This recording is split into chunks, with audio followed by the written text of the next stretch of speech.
Listening deeply. Over the past several pandemic lockdown-restricted months, parents and guardians have gained a new understanding of their students' education. Through Zoom conferences, Blackboard, and Google Classroom, the mystery of what's being taught in brick and mortar schools, from new techniques being used in mathematics to the point of view forwarded in American history, depending on the textbook used in your state, history can widely vary. Don't know much about history.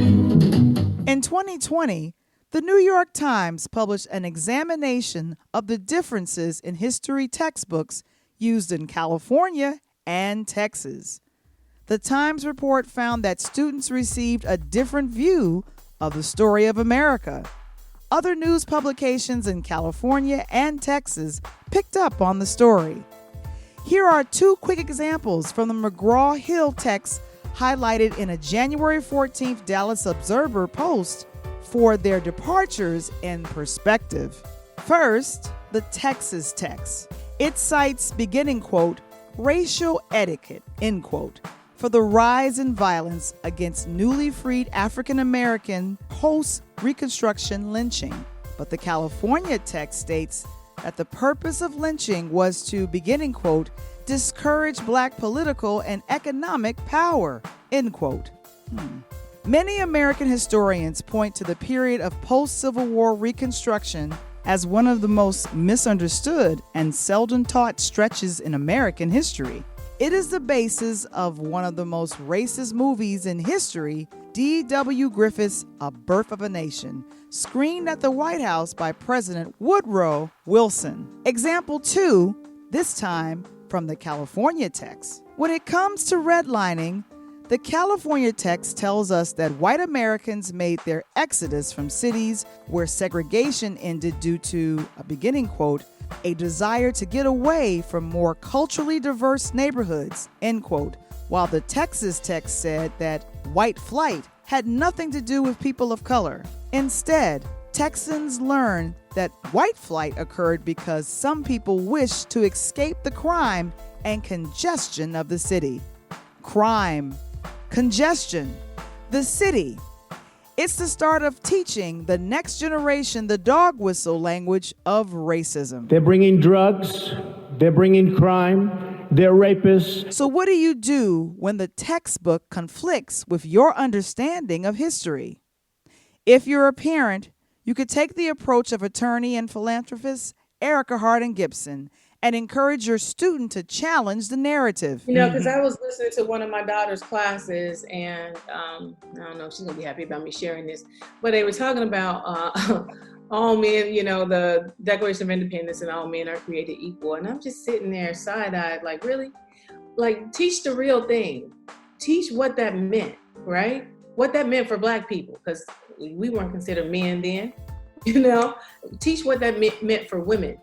And so this revisionist view of history, you got to challenge it. When you're sitting in class and you know a teacher is saying something that doesn't make sense, and you know you've learned in your Black history class or in your Black history home class, you know you've learned that that's not how it really was. You know you've learned from your grandma's stories or your grandpa's stories about picking cotton, you know, what rights they had and what they didn't have. You know when you learned from your grandma that she had to drink from a different fountain, and that she had to pick cotton all day for 3 cents or 5 cents or whatever small amount of money it was. You know what you're learning isn't right, challenge it. Don't be afraid to challenge it. And don't be concerned about what the teachers are gonna say. You know, if there's a problem, if they come back at you with retaliation, reach out to some parents, reach out to your own parent. If your own parent is a little timid, reach out to the parent that you know is vocal. I'm there for you. And there are plenty of parents like me that are not going to allow you to be silenced, especially when you're speaking truth. So what do you do when the textbook conflicts with America's understanding of history? If you're a journalist like Nicole Hannah-Jones, you launch an ambitious project to rewind history and start the story of America at the point in which Africans reached the shores of Virginia. Yeah, you probably heard about it, the 1619 Project. It won a Pulitzer Prize. The mission of the 1619 Project was very clear. Its aim was to reframe the country's history by placing consequences of slavery and the contributions of Black Americans at the very center of our national narrative. The result was a curriculum that was adopted by schools, districts, including Chicago Public Schools, districts throughout California, and others across the country. President Trump opposes 1619. Through nebulous legal means, Trump has threatened to end public funding to any group that uses the 1619 Project. The project's founder spoke out against Trump's threats on shows on CNN, MSNBC, and here on TMZ. Well, yeah, I think all Americans should have a strong reaction to the president attempting to censor a work of journalism from being taught in American schools. The truth is, though, President Trump doesn't actually have the power to defund schools for what they teach. There's a law that does not allow the federal government to intervene in what local school districts are deciding to teach and the curriculum of local school districts. But this is clearly just he sees this as another tool in the arsenal of the culture wars that he hopes is going to stoke enough racial animus to allow him to win in November. As the late New York senator famously said, beginning quote, "Everyone is entitled to his own opinion, but not to his own facts," end quote. And, that leads me to the recent controversy about American history when it began in 1619, when the first African slaves came to the shores of Americas, or 1776, when colonists declared their independence from the British. Where do you think history began with Blacks?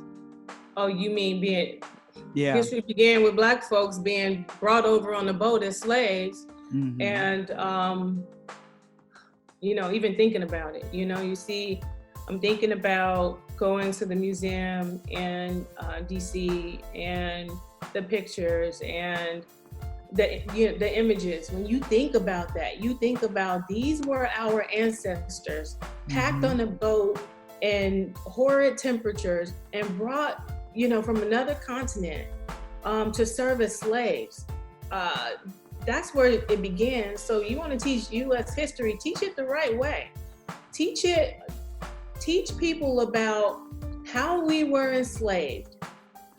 Teach our kids what it meant for what Plessy v. Ferguson meant and didn't mean. Talk about Brown v. Board of Education, which wasn't that long ago, in most of our parents' lifetime. Talk about now, because we certainly are digressing at this point. They need to understand the full history. It always amazes me how many young and older white people have not been taught true history. One educator and playwright who has been teaching American history the right way in the classroom and on stage has been Ted Williams III. Williams III is the chairman of the Social Science Department at Kennedy King College in Chicago. Williams also is a playwright behind the musical 1619, The Journey of a People, a work that took center stage to a wide audience pre-coronavirus. Today, we talked to Ted Williams III about 1619, our 45th U.S. president, and the value of setting history to music. I'm Valerie Johnson, and this is Interludes.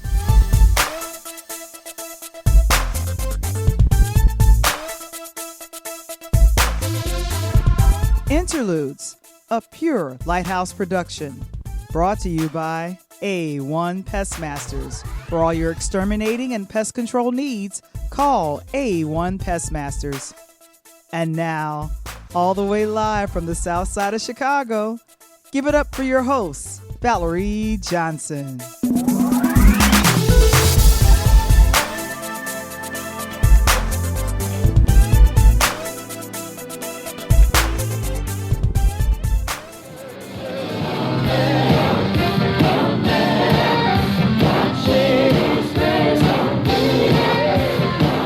Hi, this is Valerie Johnson with Interludes, and on today, I am pleased to be talking with Ted Williams III. He's taught political science at Wright College, Chicago State, and currently is the chairman of social science department at Kennedy King College. And he holds degrees in public policy from the University of Chicago and Rutgers University. And I got familiar with him by watching 1619, a journey of a people, a historical musical now being presented virtually, unfortunately due to COVID, because that was one of the last things I saw before live performances got shut down.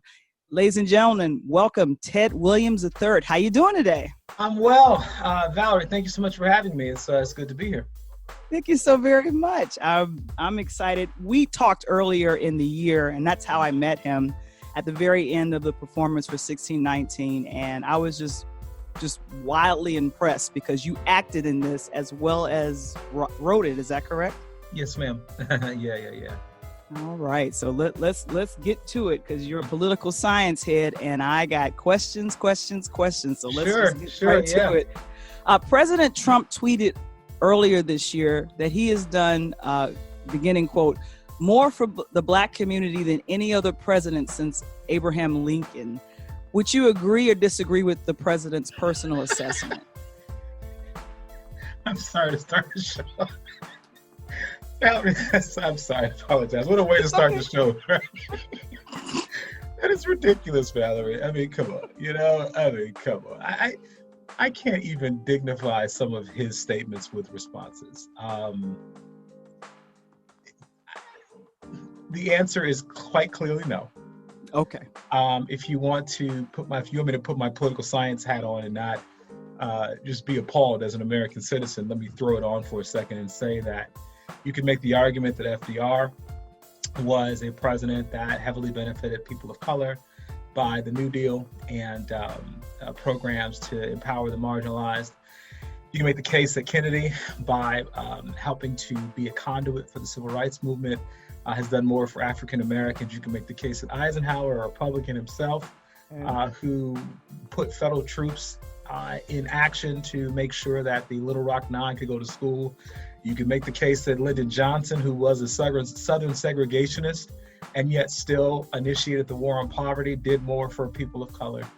You could make the case that Jimmy Carter did more. I mean, you could go all the way down the line. Barack Obama, George Bush, even Bill Clinton, who, has gotten a bad reputation lately for some of the policies of the 90s. You could still make the case that with the rise in the economy and even his desire to embrace the African American community and put people of color in positions of power and authority across the country, has done more.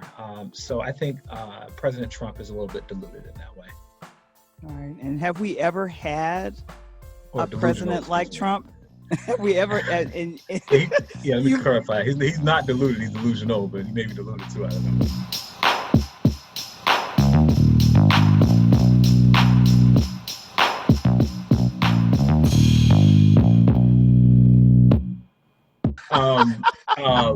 Have we ever had a president like it? Yeah, well, yeah. I mean, a president who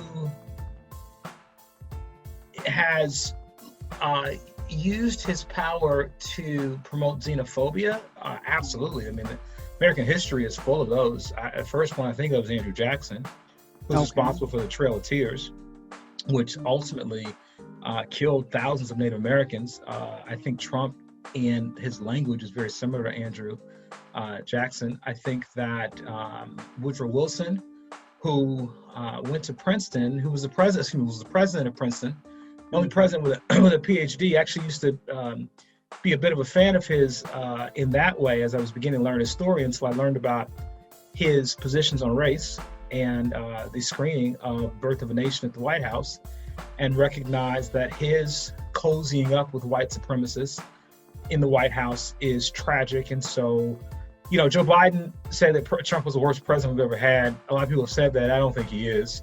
I think he's definitely the worst president of my lifetime. And I think, you probably, maybe you put him in the top 10 there at least, in terms of not just the economic piece, because a lot of people say, well, Trump's economy is good. Well, I would suggest that the economy is cyclical and does not change as quickly as the president's change. So the Obama economy which he was given by George Bush, was in a recession. President Obama and Joe Biden and their whole economic team was able to use the power of supply side economics. They were really able to put together the stimulus package and really kind of bring life back to the economy. And if you look at the economic numbers, the economy was growing when Obama left. And it continued to grow when Trump came into office, but it began to grow by smaller measures. So he's right in saying that the economy has grown, but he's not necessarily right in taking full credit for it. So I think that is really the issue that we got to think of. Even if the economy is good, the stock market has hit record levels, right? The stock market is really just about the confidence of people who want to invest. It's a very subjective measure in that way. It could go up and down every day based on what's going on in the world. It's not the best indication of how the economy is doing. The best indication of how the economy is doing really is unemployment and wages. And in both of those, Trump has done horribly. I would say much worse than since COVID hit. And I don't fully blame him for COVID, but I do blame him for a weak response to it nationally, which has exacerbated the problem and made many more people die than needed to die. There is Williams III, the historian. And now let's meet Williams III, the playwright. Here's a clip from 1619, The Journey of a People. And I've looked over and I've seen the promised land. I may not get there with you, but I want you to know tonight that we as a people will get to the promised land. And so I'm happy tonight. I'm not worried about anything. I'm not fearing any man. Mine eyes have seen the glory of the coming of the Lord. His dream, it lives on in each one of us.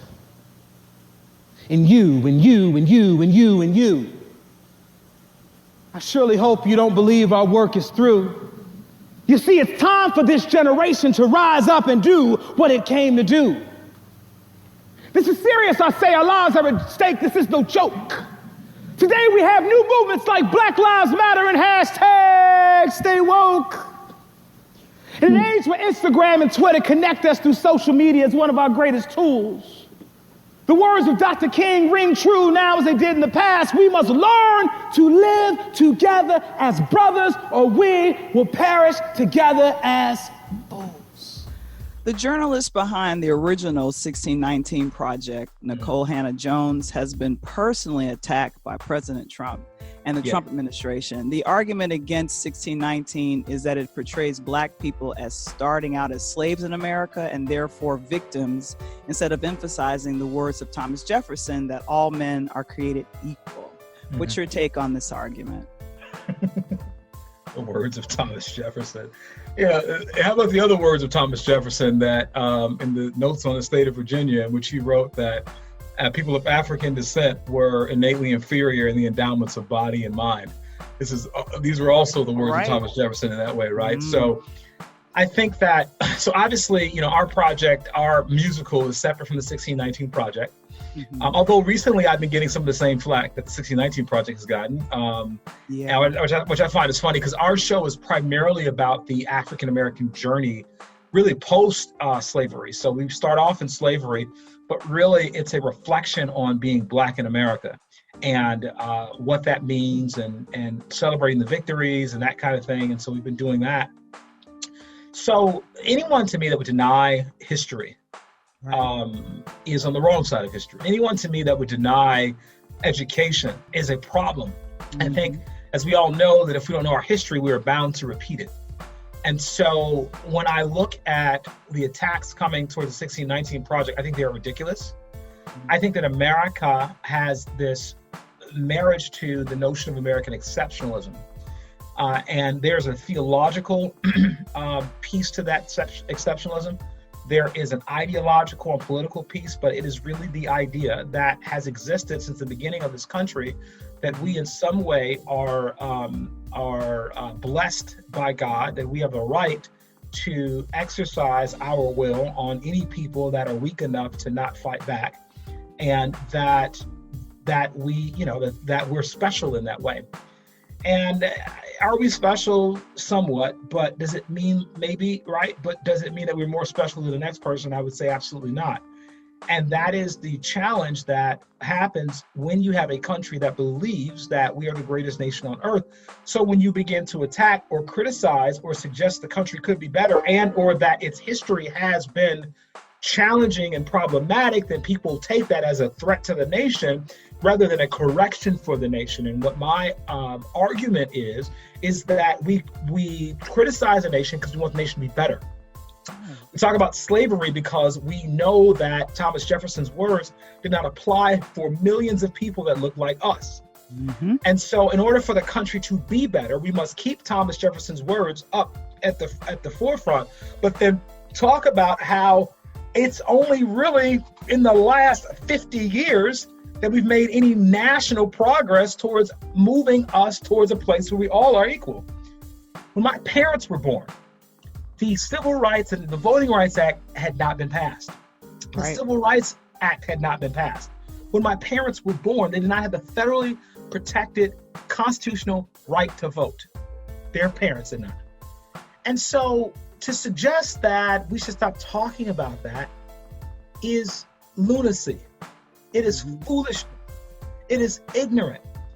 And I firmly reject efforts to rewrite American history, efforts to gloss over American history.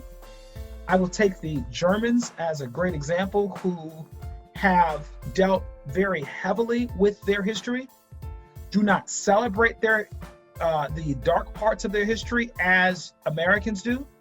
Americans celebrate the Confederate flag, they celebrate the Civil War. They don't allow that in Germany. They deal with their history in a very different way. And I think that it has brought a level of healing that has yet to come to this nation. And that, I think, is a problem. So his attacks on the 1619 Project, to me, convey not only an ignorance, but a lack of empathy and a real lack of concern for moving this nation forward towards the greatness that I think we can have, that we never fully have had yet, but that we can have in the future. Okay. What inspired you as a history professor, a political policy professor, to produce a musical production of a story of Africans in America? Mm-hmm. Because I talk in class all the time, and I figured, it's like, my students are probably tired of hearing me talk. I mean, they say they're not, but I get tired of hearing myself talk sometimes. So there's this old phrase that says a picture's worth 1,000 words. Mm-hmm. So I really have only ever had two real career interests and really two real skill sets in life. I have always been sort of equal parts theater person and political activist. And that was all I got. I can't fix anything. I can't cook anything. I could never go through a 3D animation graduate program like you did. I would probably last a day. My brain doesn't work that way. But I can write and I can talk, I think, a little bit here. And so I really thought that it would make sense to take what I had been teaching for years in class and try to put it in a way that people would be able to experience it differently. When I teach, my philosophy is that I've got two philosophies, two pedagogies that I operate under. One is that I'm constantly trying to educate, entertain, and inspire. Mm-hmm. That we educate, we change minds, we entertain, we hold people's attention, and we inspire. Mm-hmm. The other is that there's this Chinese proverb that says, what I hear, I forget, what I see, I remember, and what I do, I understand. And so as I approach educating people, I think about how do I get them to engage and experience things on different levels. And I think the seeing part, the having these things conveyed, is such a powerful tool. I'm literally, when I get off with you, I've got an idea for another show I've been working on, and I've been trying to pull pieces together. And I was on a bike ride this morning, and I got a real good revelation. So I got to get my artistic juices are flowing. I got to get to work in a moment. But we are in a media-driven culture. Yeah, we are. And so Yeah. the media is, I would argue, one of the most powerful tools in our society, if not the most powerful tool. If you're not in the media, you're not making a difference, I think, at the same level that you could.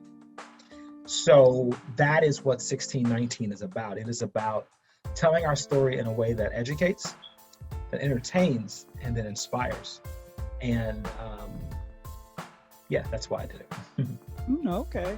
When it comes to historical musicals, excluding your own work that you just talked about, which do you consider to be a better vehicle, 1776 or Hamilton?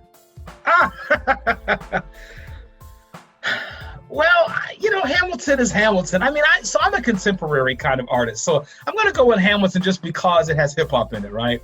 Exactly. We have hip hop in our show as well, but I have a respect for tradition. I was listening to this is embarrassing. I was listening to the soundtrack to Oklahoma this morning.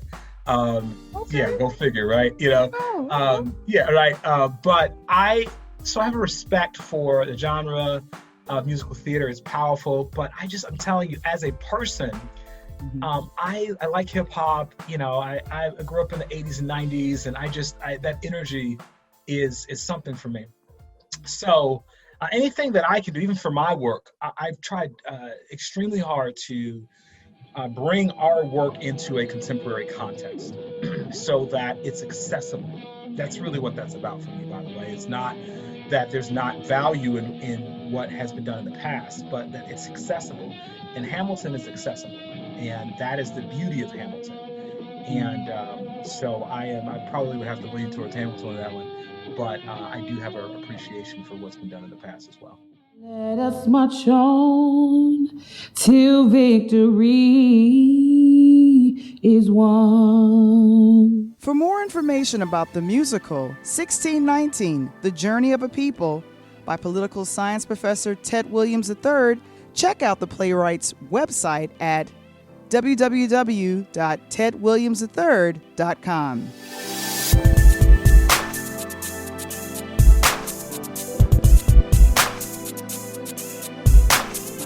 Next time on Interludes, did you remember to vote? It's all a wrap now, or is it? Our reaction to the 2020 election next time on Interludes.